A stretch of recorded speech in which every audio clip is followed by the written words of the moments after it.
You don't remember the. So I'm assuming this is not starting at 2 o'clock. It might be. I didn't get it. What time is it, love? It's 2 o'clock. But they happened to mention, hello, you're back. Yes. Oh. I hear the back. You're playing soccer with it, or what is it? Something with hockey. No, ma'am. That's what she is. No, ma'am. You're kind of done. Passy?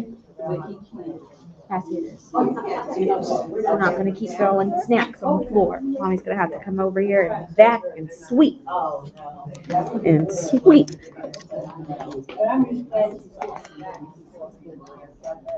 But if you're still here at 4:30, we might think about taking it down.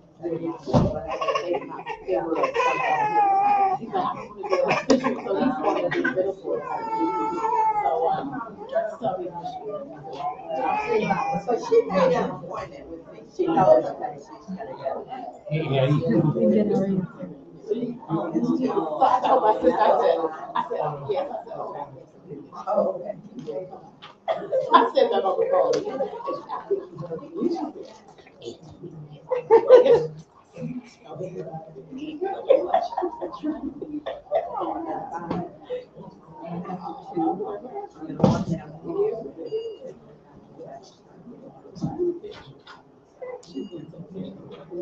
Yes,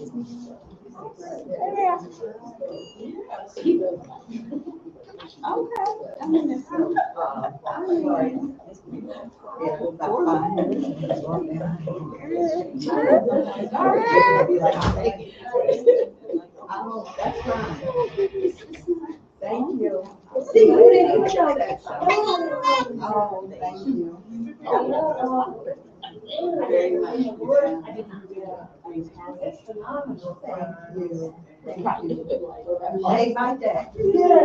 Yeah, I know you didn't even know it was yours. That's right. Usually when people are looking at my quilt at a quilt show, I walk up behind them and say, don't say anything ugly about my quilt.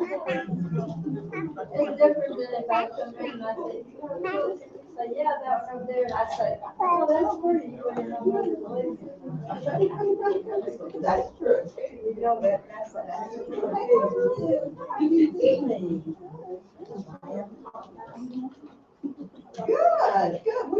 people.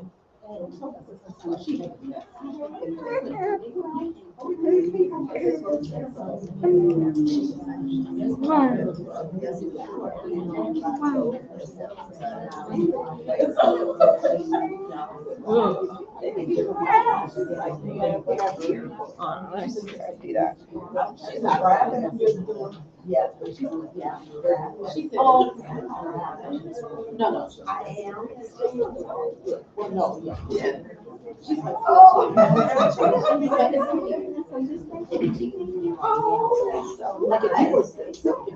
Well, I'm glad you're here.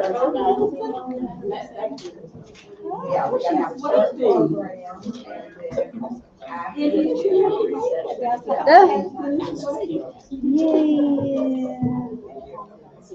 We've been working on that. I can do what I want to do. That's okay.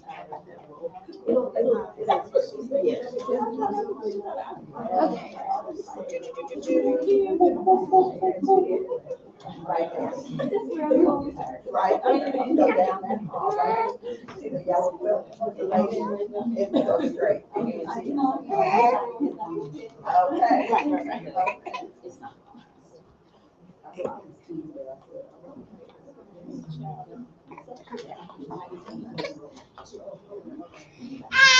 No, ma'am. No, ma'am.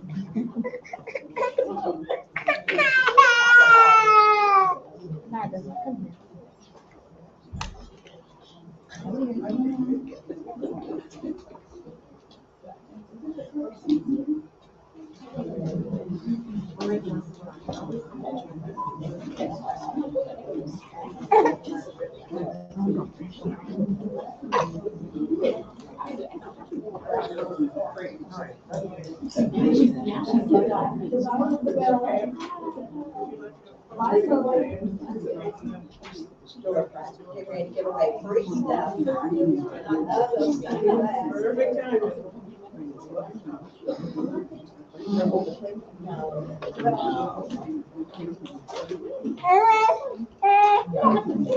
All right. Okay, you're right. One more. One more.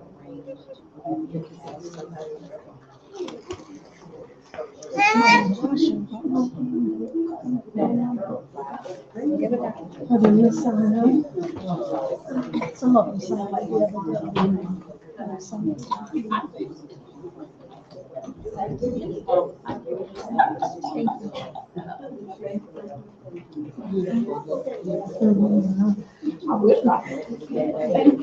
You did a presentation last week. Yes, It's on YouTube? it will be.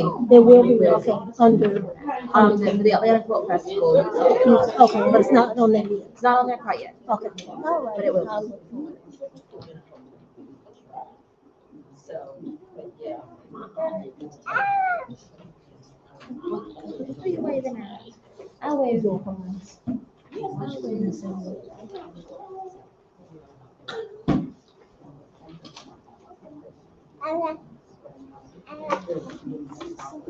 Oh, I do.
Hold on, I'll get it.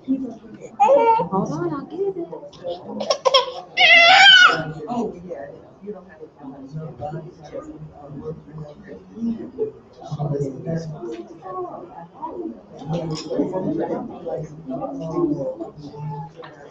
But you, well, like, what do you actually have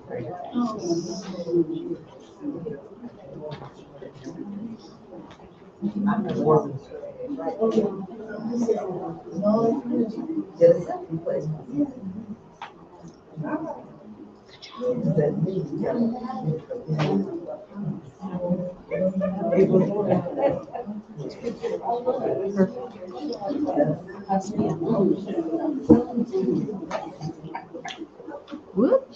Where are you going? No, ma'am. No, ma'am. No, ma'am. We can't walk around right now. I know you want to walk around.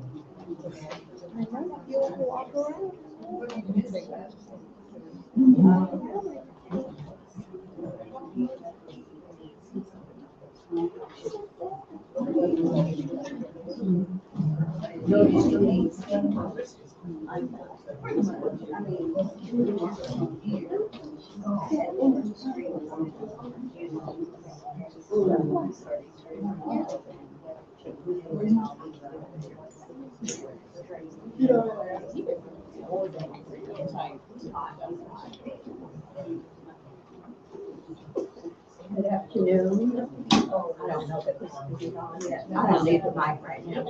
Well, we're getting ready to give away some door prizes so we can get everybody in the room. And Miss Gloria is gonna come up and award the door prizes. Does everybody have a ticket, a blue ticket? Okay. Does anybody need a ticket?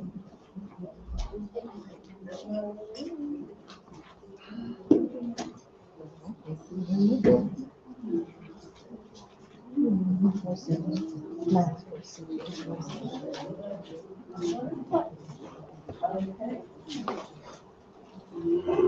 you have a high chance of winning because there are heavy tickets in here. Good afternoon, everybody. We're gonna award a couple door prizes before we get started. Jacob, is it on? Or the mic on? Or we need to do something? That's all right. So,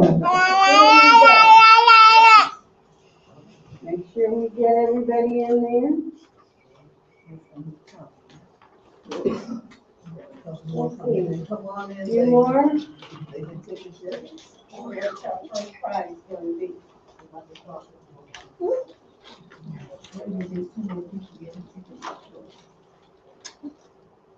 How about this dream green quilters bag?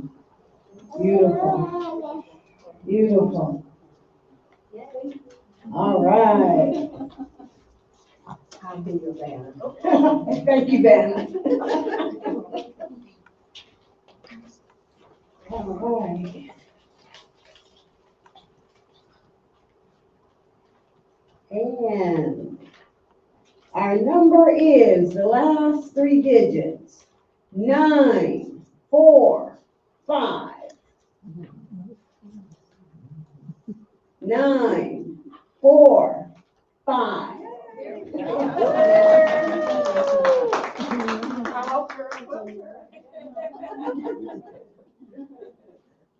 One more, shall we do one more? We're gonna do all 10. All 10. All Right right. now. Oh, my goodness. That's what you get for coming early, being on time. All right. Our next number is 954. All right.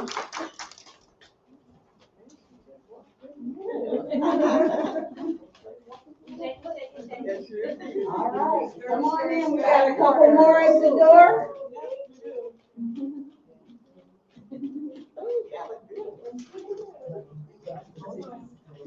Okay.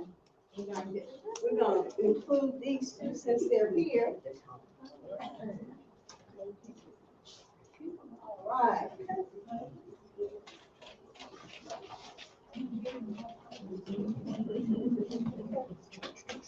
All right, next. Our next winner is 947. All right.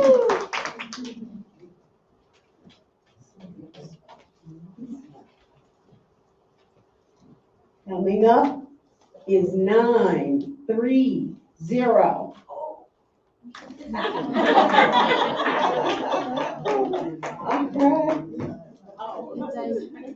That you're gonna have this is black batting.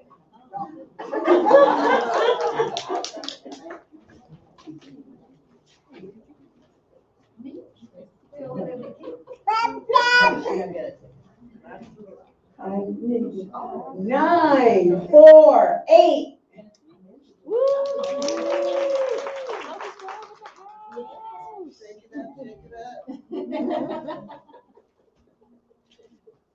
We're gonna keep it coming. Ooh, that's a beautiful bundle. I should have got a ticket. Oh my God. 950. All right, lady in the green.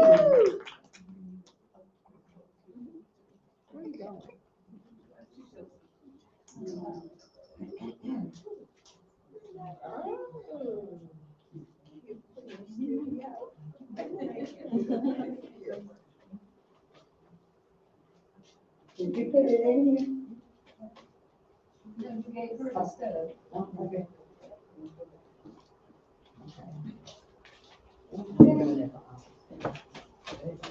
Shake it up, shake it up. This is like regular. 946. All right. heavenly batting. Quilter's Dream Angel. Gotta be special. And next we have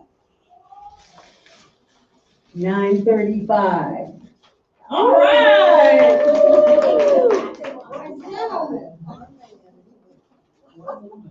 We have a manly gift for you. Mr. Scissors.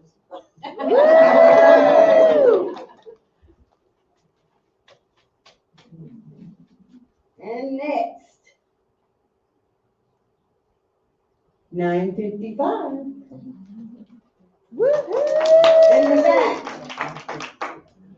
Oh, wait, that was 56. Okay, 9:55. Okay.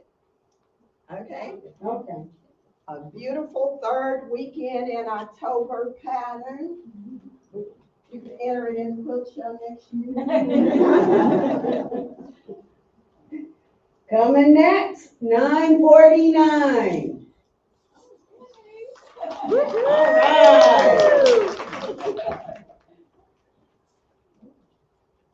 Ooh, I should have got It it. looks special, I'm not sure what it is.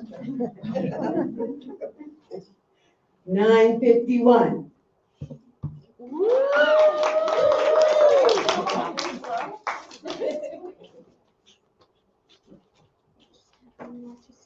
Quilter's Toys. Some more special rules. And up next is 9:57. That's me. Missouri Star Blot Idea Book. And next we have 9:34. We have another pattern. Actually, this is for a travel iron tote. Okay. 9:36.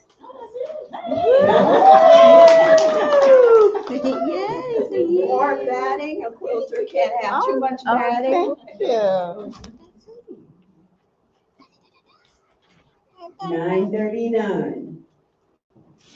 We're just sitting all around you, huh? What you got? That's how I feel sometimes. 9:39. 9:39. We have fabric. 9:32. 9:32. There's 9:32. Last bag of batting. Yeah. 2 more prizes, and we're gonna start the program. 9:37.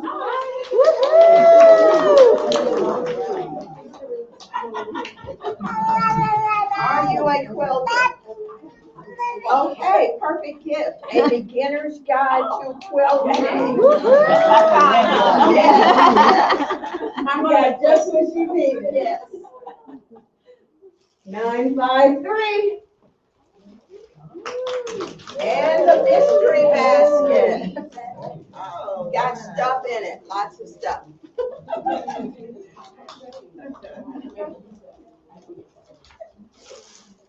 We have one more? No, that's it. That was it. All right. Well, congratulations to everyone. We found. Oh, a design board, okay. One more, last One one. more. Okay, we got 9:52. This is a design board color pad, so you can put your quilts, design your quilts on the wall. Pass that back. Thank you. Now, that really was the last one. Well, congratulations to all. Thank you. We're going to get started here. Good job. Good afternoon, everyone. My name is Obie Brantley, and I'm one of the co-founders members of the Atlanta Quilt Festival. And I have one of my other co-founders here. She's playing usher today.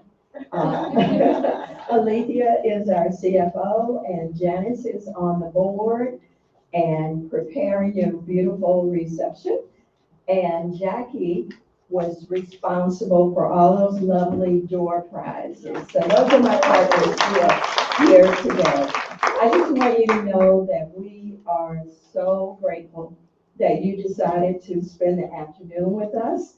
We have prepared a little short program because, excuse me, we want to keep you in suspense. I know you're dying to know who won Best of Show. Unfortunately, John Gearston, who is the Cultural Arts Director for the City of South Fulton, could not be here today, but I will welcome you on his behalf and let you know that basically it is because of him that we have this wonderful facility. Let's give him a nice round of applause. We love this facility, and John loves us, and he says we can come back, which is the most important thing. So, what we came up with to prolong the agony of finding out, we're going to have a small panel discussion mainly about books, because we are sitting in a room full of banned books. So I'm going to turn the program over to Gloria Larkin, who will lead the panel discussion. Good afternoon again.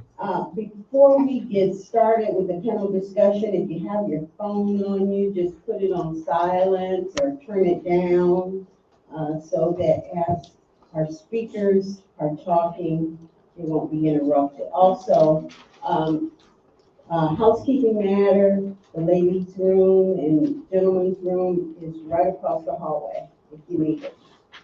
So, as we get, I'm sorry. Oh, yes. And so don't do anything crazy. This is being recorded for future reference. With our panelists, I'm going to introduce our panelists, and each one of them, as I introduce them, will give us a short biography of their quilting journey. And to my far left is Aisha Lamumba, and there in the middle is Peggy Martin, and on the end is our illustrious Opie Brantley. So, Aisha, would you please start us out? Hello, everyone. Hello. I'm really glad to be here today. Just want to tell you a little bit about my quilting journey because it's long. But I started out quilting when I was a young girl. Well, I started out sewing first, but my aunt, who took me under her wing and so taught me to sew, also made quilts. So every year we would get a quilt from her for the winter. And then as she saw that I was really interested in sewing, she took me under her wing and really taught me everything.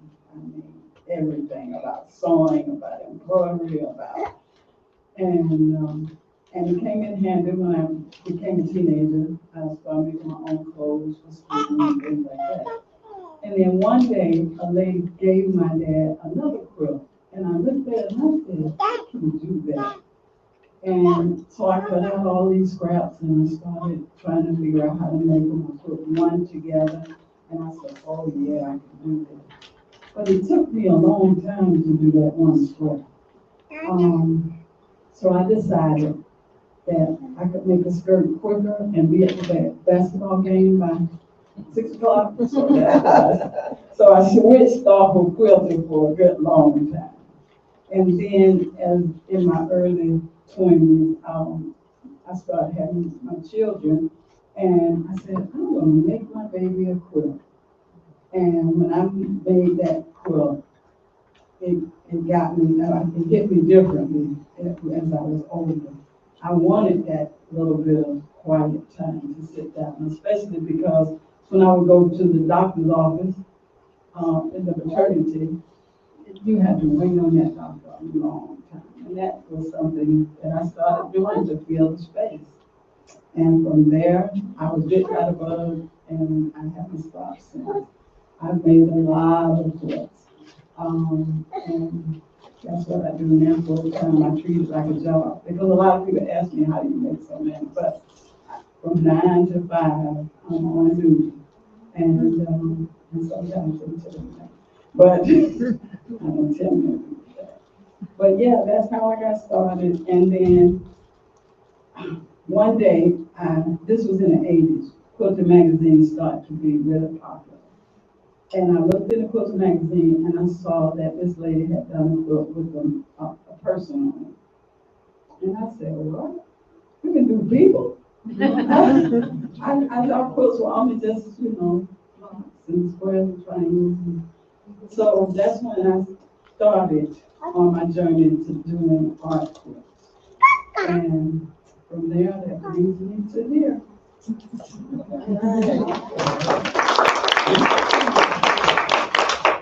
Well, good afternoon. My name is Peggy Martin. I am a self-learner. I love to dabble in quilting. I'm not one of those traditional quilters, so I like doing improvisational quilting. I love using African fabrics because I like brilliant colors.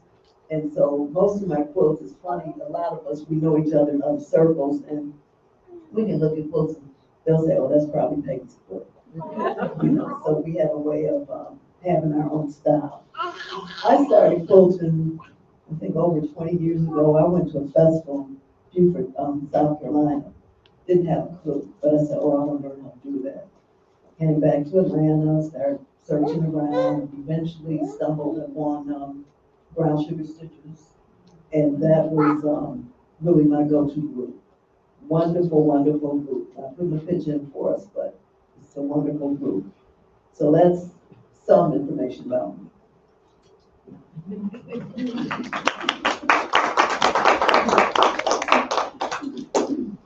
Well, I started quilting when I was I would say, at the pinnacle of my professional career.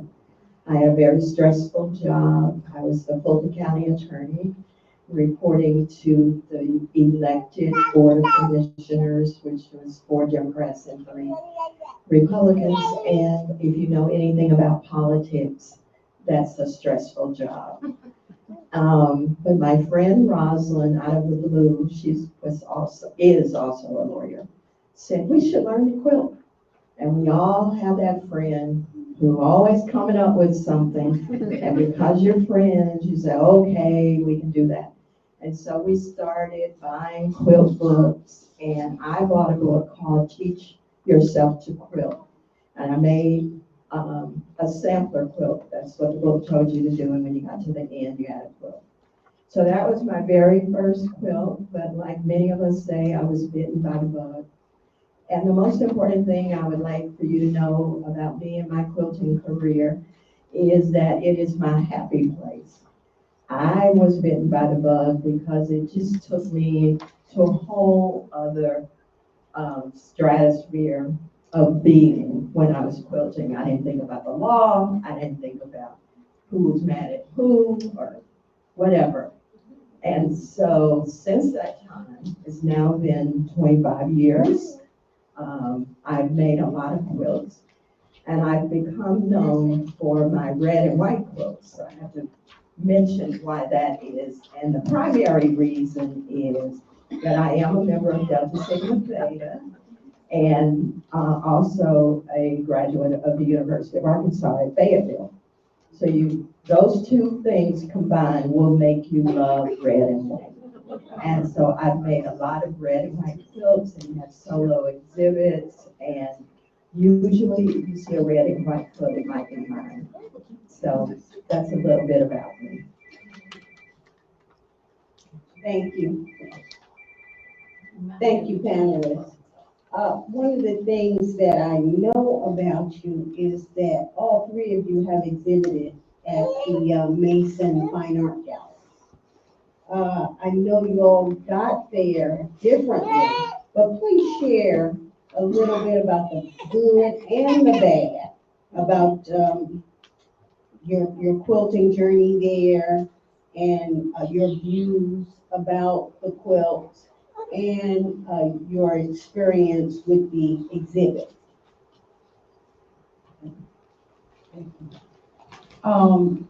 It was exciting to be an honor to be asked to be in the quilting exhibit with these two ladies, at Mason Fine Art. I had known about Mason Fine Art and did a few things with them before, but because of Marquetta Johnson, that's how I knew of Mark and the whole his gallery. So it's really a prestigious thing to be exhibited in an art gallery. And for quilters, I think that's big. Because I know when I first started quilting, up to very recent, quilts were not considered art.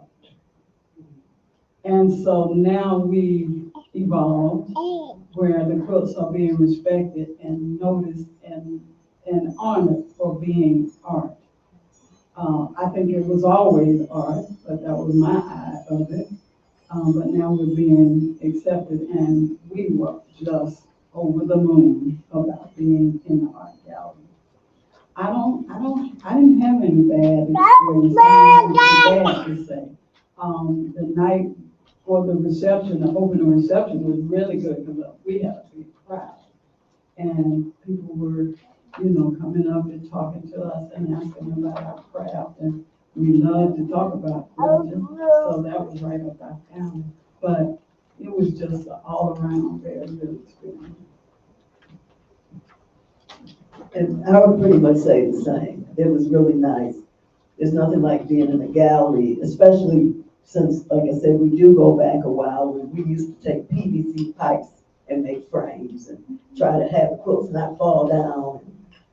So to go from that to actually exhibiting in the gallery, and it was just a very nice experience. Beautiful gallery. I would say that the gallery had a way of making the quilts look even better. It was just a nice experience. And the same, I really wouldn't say there was a bad part to it. Well, not really a bad part. The downside, I guess most of you know, if you're going to sell your quilts, you will pay a commission to the gallery, but that's to be expected. Well, I would say ditto. We did feel like Cinderellas that night because we failed to mention that the gallery is in Buckhead. And so we were feeling like the people on TV moving on up and all of that. So it was a great experience.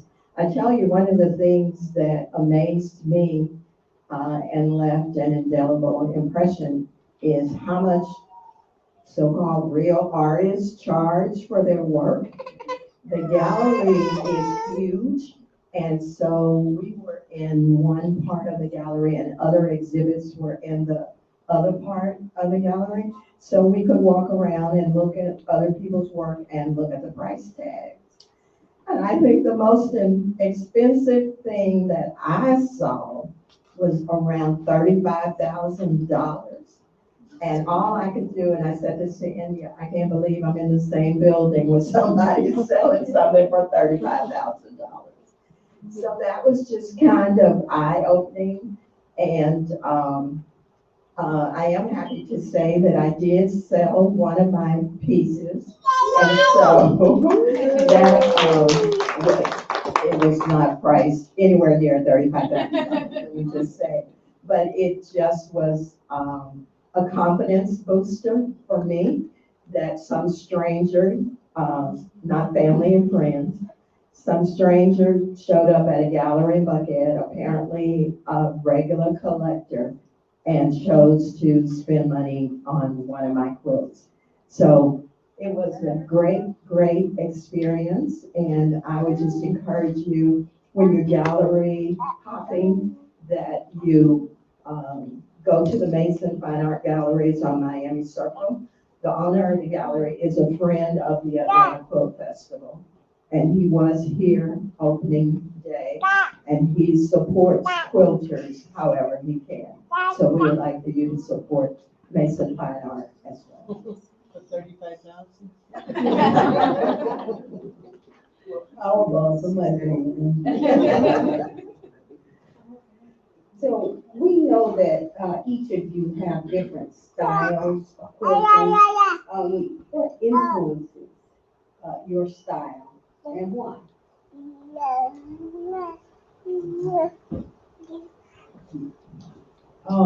What influences my style? I don't know. I don't know that I have a specific style, but I guess I do, because people say, when I saw that, I knew it was different. But I like doing all different kinds of quilts. I like applique, I like patchwork, I like, I don't know, I like it all. Just whenever something hits me a certain way, then I know that's what I want to do next. And I don't know. Portraits, I do a lot of portraits, but yeah, portraits I like to do. But I also like to do a lot of other kinds of patchwork, piecework. I just like quilting. It's my happy place inside. And so, because sometimes people say, you work all the time, and I don't really think I'm working. I'm having such a good time with all that fabric and stuff. And people say to me, you're a really good artist. And I don't know that I feel like I'm an artist. I don't know. I don't know. I like quilting. That's all I can say. Well, when the question was asked, what influences you, I just go, I go back into history, family, culture, music. Growing up in the 60s, I mean, I've been on this earth almost 3/4 of a century. So you can't live that long and not have some things influence you. And like Aisha alluded to, quilts, you think of bed quilts, but we kind of transitioned to art quilts. We also have social justice quilts. And so I love history, and some of my friends say I was pretty radical growing up. So, it's just in me to want to make a quilt that sends a message. So I spend time making those kinds of quilts as well, but just influenced by all of it, is what I would have to say. Well, I guess the way I would answer that is that whatever you're doing, or as an artist or a quilter, you need to be authentically yourself.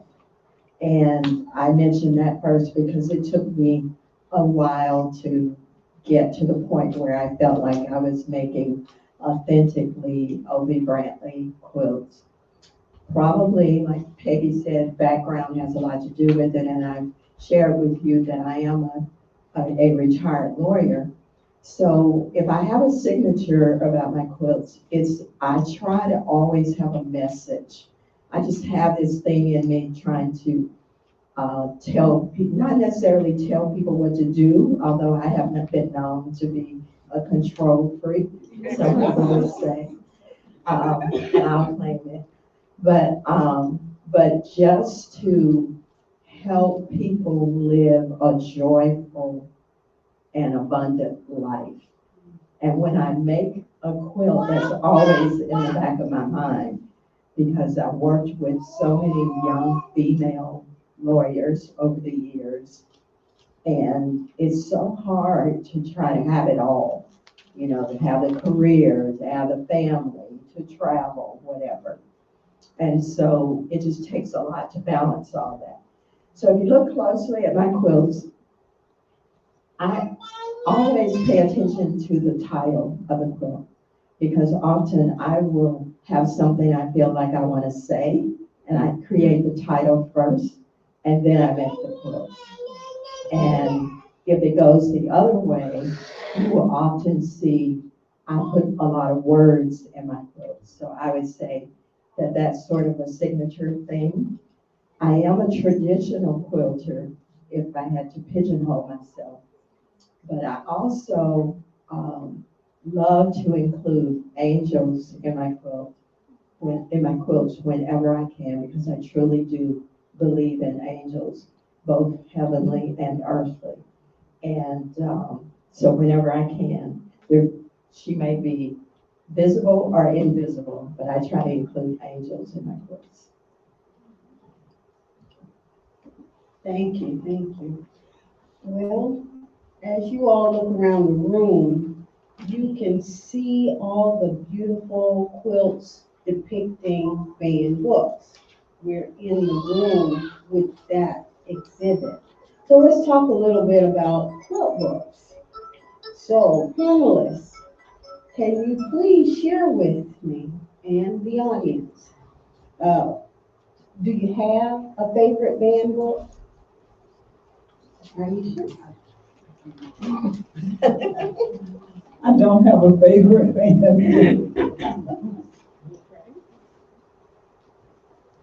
Well, I definitely do. The 1619 Project. I mean, that book just influenced and changed a lot of my whole thinking about life. You know, I went to public school, and I was a good student, honor roll student, and all of that. But reading the book made me realize how many things were left out. And it just helped to fill in gaps and make more sense about life in general. We read the book as a group, which is the best way, because it's a hard book to read. But don't give up. If you read it, it's worth reading. That's what I would say. I'm not sure I would have a favorite band book, but I will say I have one that makes me the maddest, if that's the word, or the most angry. And that is one of the reasons I chose to create the Handmaid's Tale quilt, which I named Never a Handmaid. That's my quilt in the back corner. And if you haven't read that book, if I'd read it 10 years ago, I would have read it and said, oh, that's interesting. I can't believe that men were trying to dominate women like that. And now I turn on the news and I say, oh, that's interesting. Men are trying to dominate women like that. And so the author, Margaret Atwood, said in the preface of the book that everything in her book is happening somewhere. And that is really, really scary.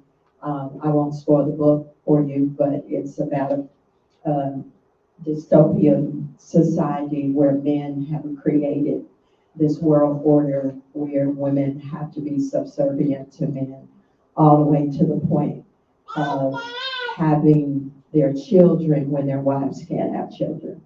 And it's just something I cannot even imagine. And but it was, I guess it helped me get rid of a little bit of my anger in making the quilt, because I do at least think the quilt is beautiful.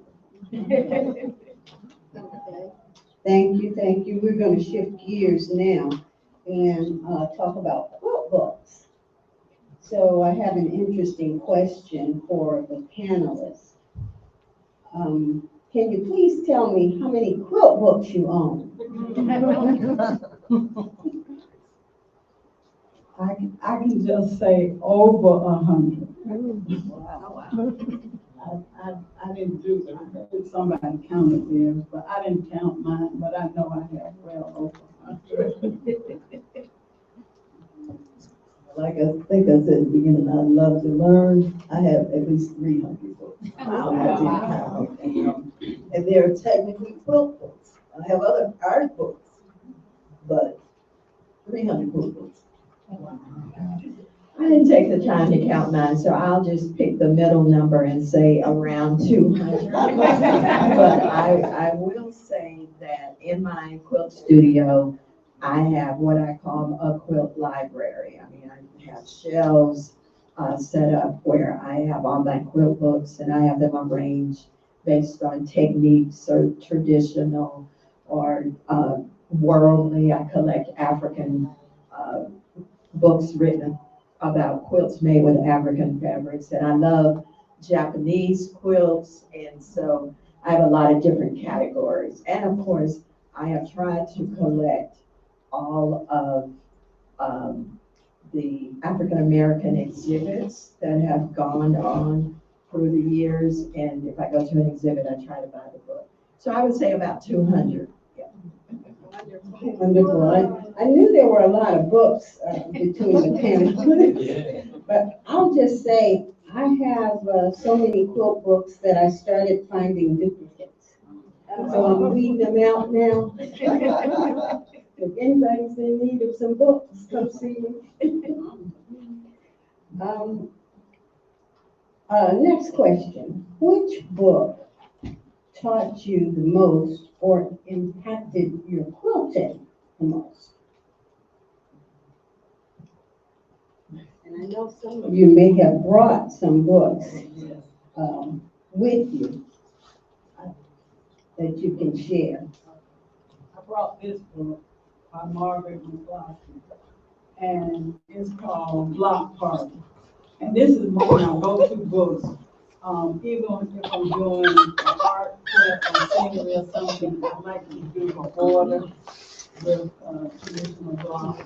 And so she has how to make all kinds of blocks and detailed patterns in here. So this is my go-to block book when I want to do a really nice order or something.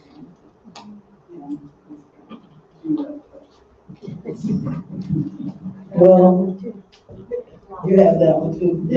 When you have 300 books, I can't have one go-to. It depends on what I'm going for. This book is a good book with techniques and how to perfect your techniques, so I like this book for that. This book is most recently, well, it's not my most recent acquired book, but it has a lot of good things about social justice, like Obi said. You know, you collect books sometimes based on the exhibit. And we have friends that have quilts in this book, just fabulous quilts. The one, I'm probably gonna get to the page. One of our quilting buddies, Val Courtier.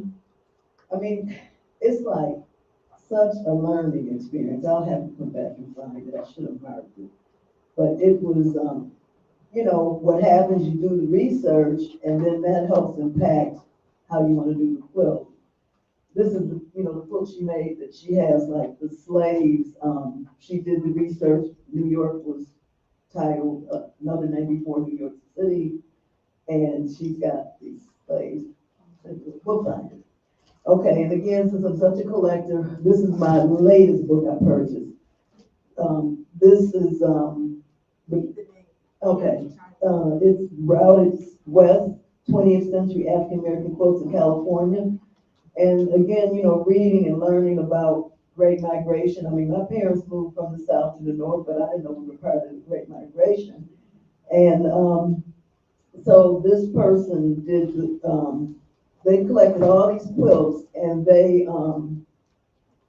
so it's about African American quilters in California. I know OV, I think we'll talk about a different part of the country, but it's like, you know, there's different regions in the country, you have your different groups. If we were in Alabama, we talk about G-Spin, I've probably heard about G-Spin. So I don't know when I'm going to California, but at least I do have the book, and it's a really nice book. And I know this is probably more than you asked, so I'm going to stop. But one thing I will say too is that, you know, nobody can tell your story better than you can. And so the good thing about us making quilts are we can make them the way we want to make them, and we can tell our story. We can tell our story, you know, and so that's what I love about all of this, you know. If you're not a quilter, eventually, even if you're a quilter, I probably turn young, because I just. Well, I would say the book that impacted me the most is this book, A Piece of My Soul, Quilts by Black Arkansans, written by Calista Benberry. And I chose this book because it was the beginning for me. It was in 2000, I had just become a quilter, and this book came out, and it was just so eye-opening. I didn't know that regular people who made quilts could get themselves in a book. And when I got this book, I saw people, not anybody from my personal hometown. I grew up in Crossett, Arkansas. And so there were people all around the region where I grew up who were in this book. And it was just eye-opening for me. And the quilts in the book are G's Ben-like. I mean, they are, you know, I know G's Ben is special and all of that, but most of us grew up with quilts that look sort of like G's Ben quilts. And I was like, oh, maybe I'll be in a book someday. So that was the beginning for me. So that really set me on a course to wanting to make quilts and have them published.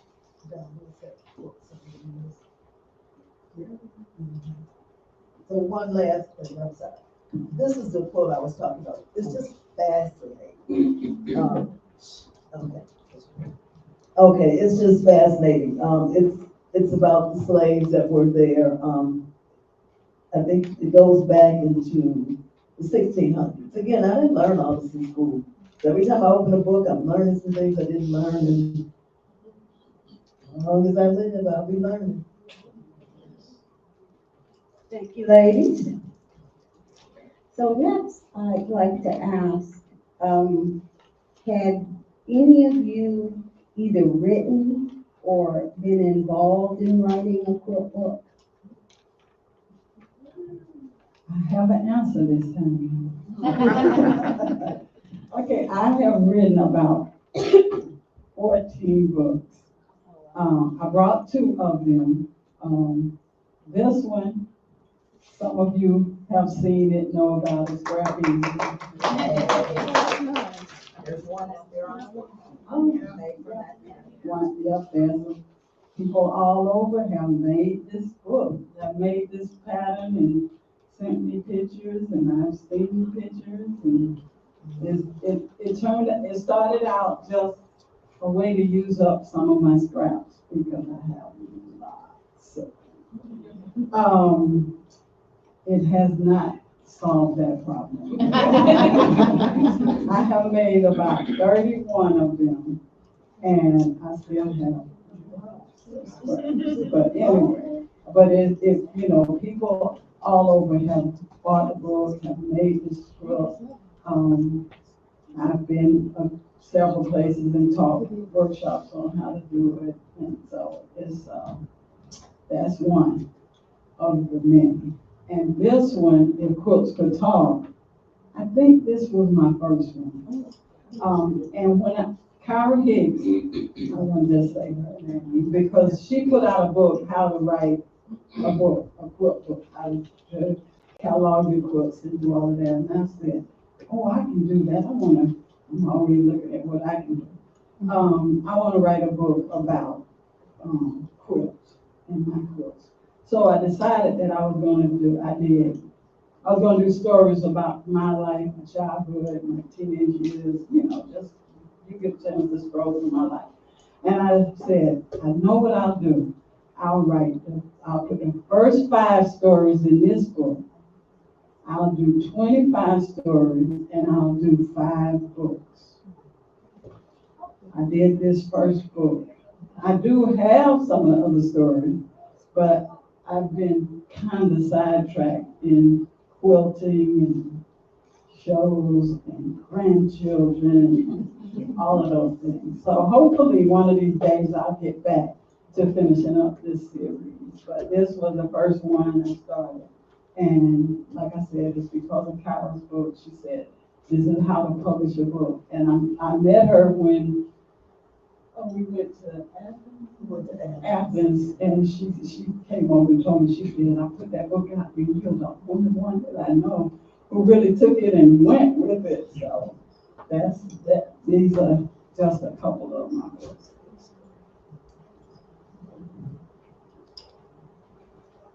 Well, Brown Sugar Stitchers, we have a book that we published when I was president. Aisha and several of these ladies also have, Aisha contributed to some of the editing, as well as several of us have quotes in that book. So that was a huge undertaking, and you think you know something, find out you don't, and so we had an experience, but we did get the book published. Well, Good Trouble Quilts. I am proud to be the editor of this book, and I'm so grateful to all the quilters who went down this road with me. I never expected to do anything like this. It started out, I asked quilters to make me a John Lewis quilt. I started with my friends, will you make me a John Lewis quilt? And they did, and when I saw them all together for the first time, I said, these quilts need to travel. And so they did. And then after the quilts traveled, and it got to be next year, and I said, you know, we celebrated John Lewis's life, but we really need to be grateful for the work that he did and all the other civil rights leaders. So then we did an exhibit about being grateful and showcasing our wonderful lives, because most of us do live charmed lives at this point. And then thirdly, we said we must carry on his legacy. And so part 3 of the book is our commitment to carry on the legacy of John Lewis. So there are a lot of beautiful quilts in here, a lot of memories, because so many of these people are my friends. And I hope you will consider buying the book. And it's a great, great legacy for quilting as well as civil rights. I need to do a twofer on that one. I brought this book because I love hyping up other people, I know. The name of this book is Of Salt and Spirit, Black Quilters in the American South. And the exhibit arose from the Mississippi Quilt, Jackson, Mississippi, the Mississippi Quilt Museum. But the person who wrote this book did the summary history. Her name is Dr. Charbonneau Plummer. She wrote the history of John Lewis's portion of the civil rights movement for the Good Trouble quilt. So I just want you to know that if you have this book, pay special attention to Charbonneau Plummer, because she is really up and coming in the quilt world as a quilt historian. I'm not even sure she makes quilts, but she does research, and she has her PhD in something related to that, and this is her book. All right, thank you. Thank you, quilters. Thank you, panelists. And I'd just like to add that the John Lewis book is on sale over at the desk over there if you're interested in that book and taking one home. Next, what is your all-time favorite quilt book? So in other words, if your house was on fire and you were running out, what book would you grab to take along with you?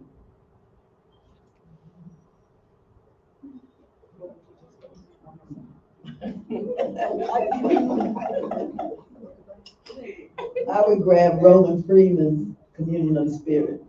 That's a really good one. You can only grab one, although I've been trying to tuck a couple more. Yeah, that's a good one. I would definitely grab that. And, looking at all those books, and I gotta choose one.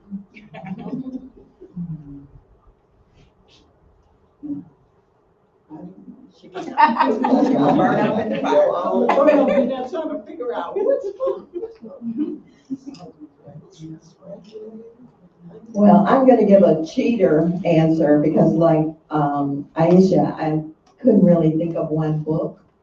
But I would try to say my Kim McLean patterns. She is the one quilter in the world who patterns I absolutely love. And I have done several of her patterns. And so I have them in a special place in my studio. And my all-time favorite quilt that I have made is called Choose to Bloom, and it was made from her pattern. So I would have to grab my Kim McLean patterns. And I think she's in Australia or New Zealand or somewhere. So they're kind of hard to find. Okay, thank you, panelists. Before we go, can each of you give just a little tidbit of advice to new quilters about what you've learned on your quilting journey? Okay, I'd like to tell new quilters to don't be afraid to try something. Even if you don't know how to do it, like we've shown here today, there are lots of books. There are a lot of people you can ask, but I find a lot of times that I talk to people and they're, oh, I can't do that. And I don't understand that way of thinking. So I have tried everything. And I really recommend especially to new quilters, but even some older quilters are afraid to try new things. You just throw it away if you don't like it. Give it to somebody who doesn't know any better. but I just want to say, try new things. You know, there's nothing wrong with you will never know if you can do it or not if you don't try. So that's my advice. Well, I would just say, ask questions because quilters love to share. So ask questions, buy quality fabric. That's when some of us will turn up our nose.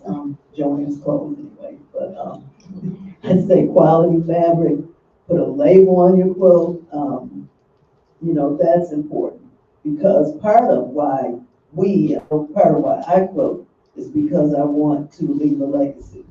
So it helps to put that label on your quilt.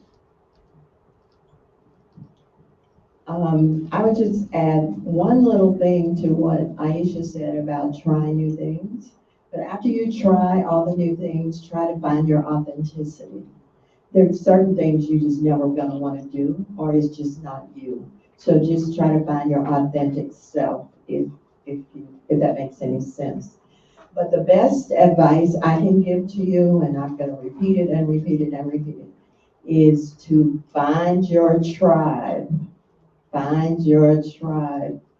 I don't know if I would be quilting today if I had not very early on found the beginning of the brown sugar stitchers. Going to a meeting with like-minded people, to me, it made all the difference in the world. And that's one of the reasons we do the Atlanta Quilt Festival, to help you find your tribe. We include all the local quilt guilds here. Everybody participates. So there is a quilt guild for you, or even just a group of friends that you get together. I quilt in addition to being in quilt guilds, I quilt with a group of friends. And we just call ourselves the Sunday group. And that way, if you get stuck and you can't figure out how to do something, you have somebody to ask, and it's just fun. So that would be my big advice. to all quilters, try to find your tribe. Thank you, panelists. That's some wonderful advice to new quilters, and I just want to add, I'm a new quilter, and one of the things that I learned, and I'll reiterate what Peggy said, is to document your quilts. And the reason why I say that is because I've been in Goodwills, I've been in people's homes where they have a quilt and they don't know who made it. You'll find that quilts will outlive you. And so put a label on it, put your name on it, put the date it was created, some information about the quilt. Because truly quilts live on, or they have their own lifespan. So thank you, panelists. I appreciate your perspective on all those questions. And now we're going to transition. The next thing we're going to do is we're going to ask Jackie to come up and recognize our sponsors.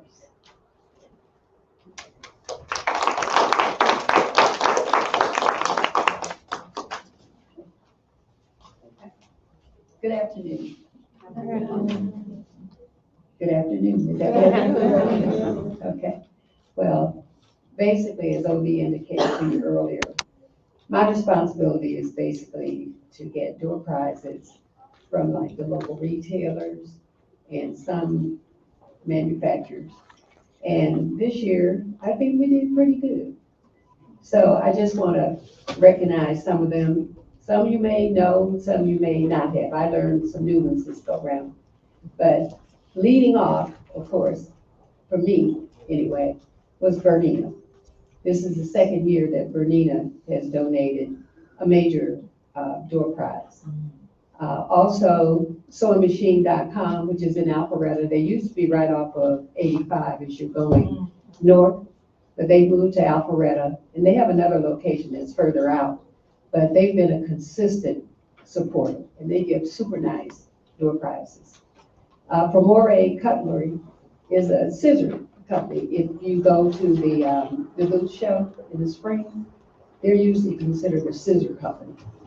But they're the ones this year, and I think last year too, in addition to fabric bundles, they gave us these really nice little kits that had zippered boxes, if you will. They were specialized. One was for embroidery, if you do that, and it had all the things, the little small scissors and duckbills and things. And then they had hand quilting. And then for people who do traditional sewing, they had the bigger ones, had the big shears. And that was new. But Brewer Fabrics, which is the notion company for Bernina, they gave many of the prizes that you got today. Linda Electric, they're new to us, as Brewer is new this year too. Linda Electric is an online company. I think they're located in Oklahoma. And Quilter's Dream, I think this is the third year that they have provided the bag. And one of the co-founders, Mara Swanson, she swore by Quilter's Dream bag. For her, it was like a Rolls Royce of bag, okay? And like that lovely black that you got, all the companies don't make a black bag, but they do. And people seem to really like it. They also do a lot of wool. And like, if you have ever taken a class or seen Melinda's work, she exclusively, she said, uses wool batting. Ashby Sewing Center, which used to be in Canton, off Canton Road anyway, they're in Kennesaw now, but they've been a consistent supporter and donor. Atlanta Sewing Center, which the Duluth location is basically the one that I go to. They do have a Kennesaw location too, but it was their Duluth store that donated fabric bundles this year. And Seam Sewn, which is Christina Conley's company, and you may know her, she's the one that did the pixel quilt of her son and her daughter. She donated a basic machine for the youth class this year. And the young lady that won it, from what I understand, did not own the sewing machine, but her next door friend did, so now they're going to sew together.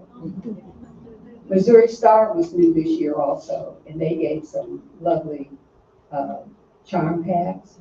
I think they gave just different ones. I know I saw one today, somebody won, that was from Missouri Star.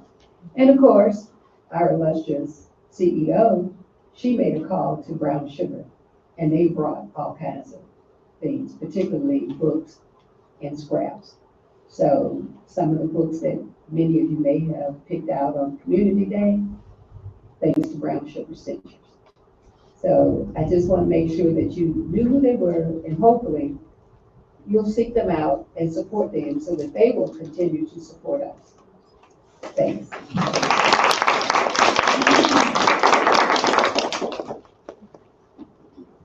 Thank you, Jackie. And now, for the moment that we're all here for, we're going to have the announcement of Best in Show. And for that, I'm going to invite Marcia Rafiq. Good afternoon, everybody. Good afternoon. Oh, come on. Right, okay, this is a very wonderful occasion, and I'm so happy to see everyone here. You know, these occasions, these shows, they are not easy to do.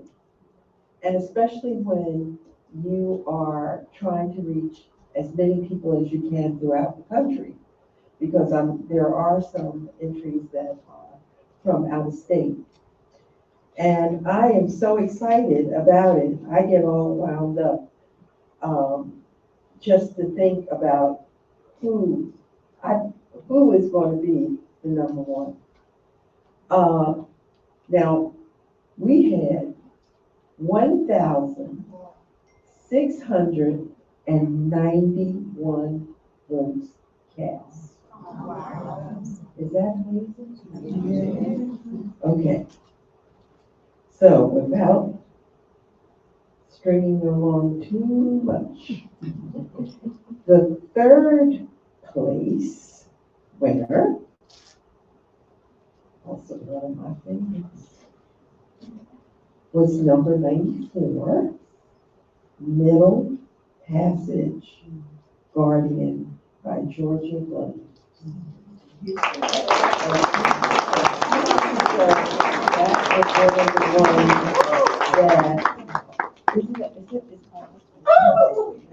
that amazing or what?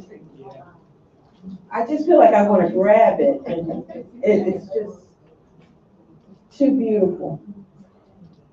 Second place, boy, it seems like there's a theme going through these. Somebody said they like angels. Second place, number 68, was Angel of Mine by Tony Pasha.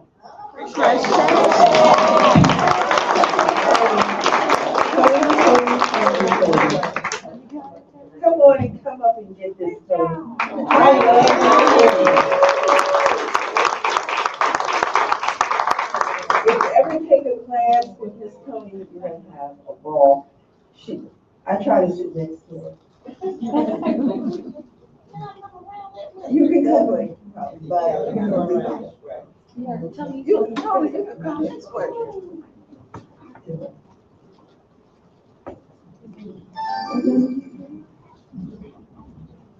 Not only is she talented, she's blingy. Her toes got it.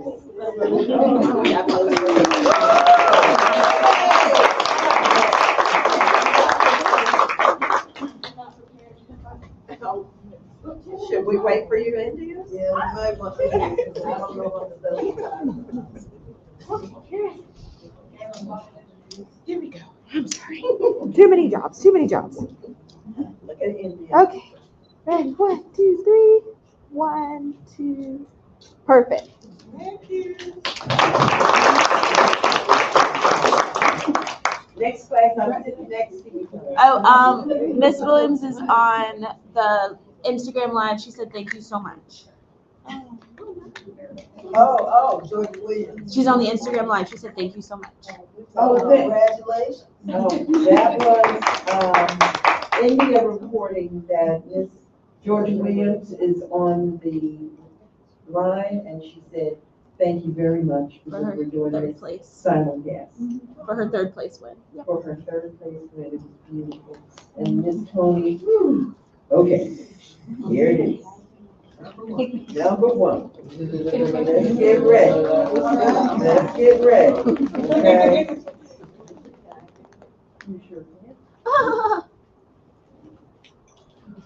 We didn't get ourselves together enough. I'm gonna blame Jack. No, don't Bring the big prize out here. Okay, hold on. So I am just going to tell you that the next person whose name Marcia will call is going to get a brand new Bernina.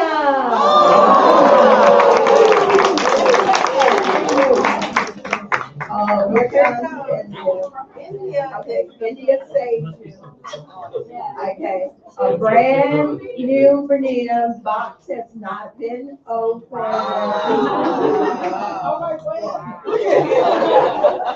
And a check for $300.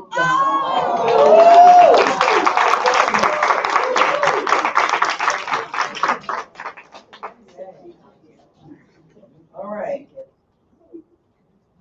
Ladies and gentlemen, it is my honor to announce the first place Best in Show, voted on over 1,691 votes cast, is number 93, Freedom is Calling by Georgia Williams.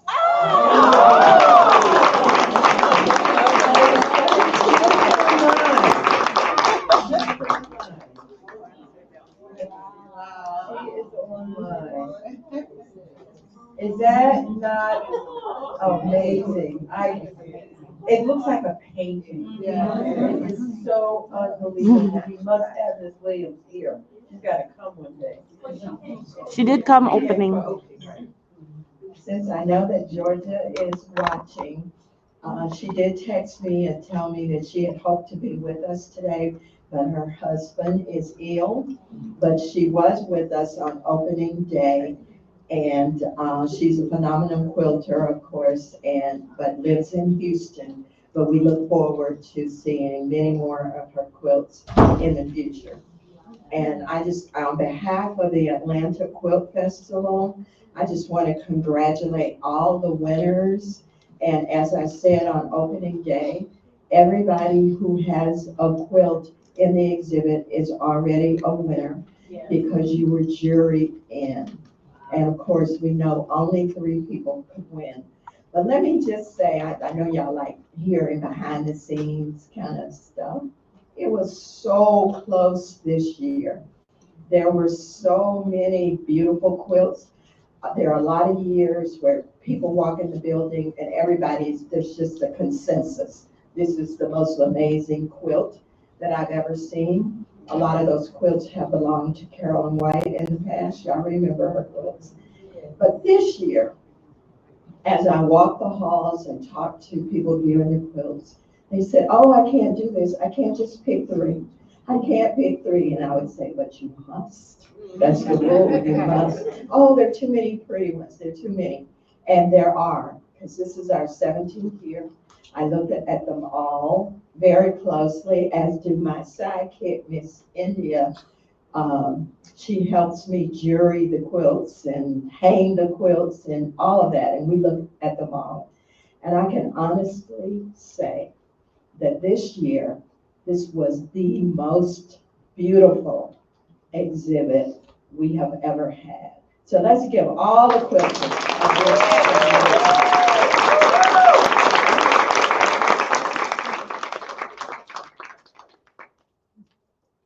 This is our very last day, and so this is our last event. I will also want to thank you for supporting us so much for the classes, the lectures, the quilts, telling your friends, everything to make this just a phenomenal event.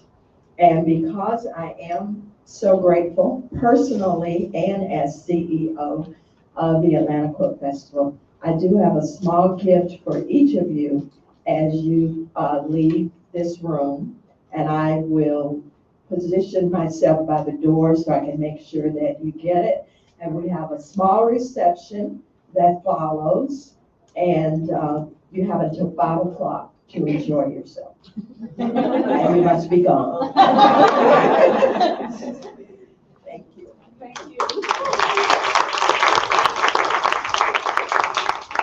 And that concludes our program.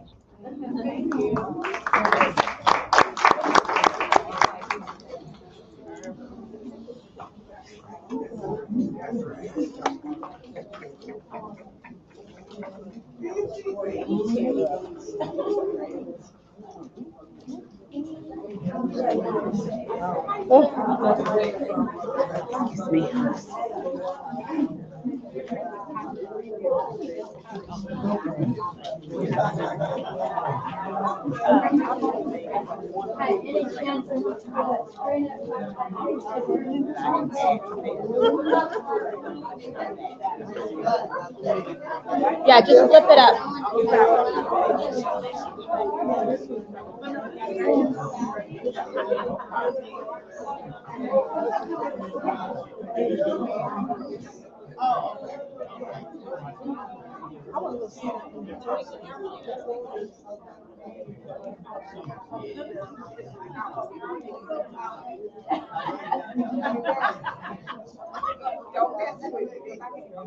Should be ready in a minute.